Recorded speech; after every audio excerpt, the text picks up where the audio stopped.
திருவாசகம் உன்னை எங்கு அழைக்கிறது? திருவாசகம் படித்தால் மோட்சம் கிடைக்குமா? இது பலரின் மனதில் எழும் கேள்வி. சைவ சமயத்தின் மணிமகுடமாக திகழும் திருவாசகம் மாணிக்கவாசகரால் பாடப்பட்டது. ஆனால் இதை வெறும் பாடலாக பார்ப்பது சரியா? திருவாசகம் வெறும் சொற்களின் கோர்வை அல்ல. அது மாணிக்கவாசகர் சிவபெருமானை நேரடியாக அனுபவித்து உருகி பாடிய உணர்ச்சி பெருக்கின் வெளிப்பாடு. ஒவ்வொரு பாடலும் அவரது ஆழமான பக்தி, அன்பு, ஏக்கம் மற்றும் பூரண சரணாகதி உணர்வை உள்ளடக்கியது.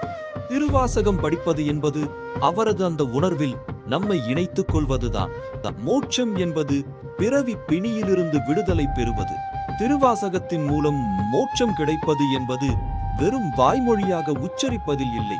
மாணிக்கவாசகரின் பக்தியை உள்வாங்கி நம் ஆன்மாவை இறைவனுடன் ஐக்கியப்படுத்திக் கொள்ள முயலும் போதுதான் அந்த விடுதலை சாத்தியமாகிறது.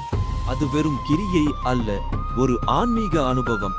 ஆகவே திருவாசகத்தை படித்தால் மோட்சம் கிடைக்குமா என்றால் அது வெறும் படிப்பில் இல்லை, அதன் ஆழமான பொருளை உணர்ந்து மாணிக்கவாசகரின் பக்தியை நம் இதயத்தில் ஏற்றுக்கொள்வதில்தான் உள்ளது. அதுவே உண்மையான மோட்சத்திற்கான வழி. இறைவனின் இசை உங்களை அழைக்கிறது. அடுத்த காணொளியில் மேலும் ஆழமாக நம்மை இணைக்குமா?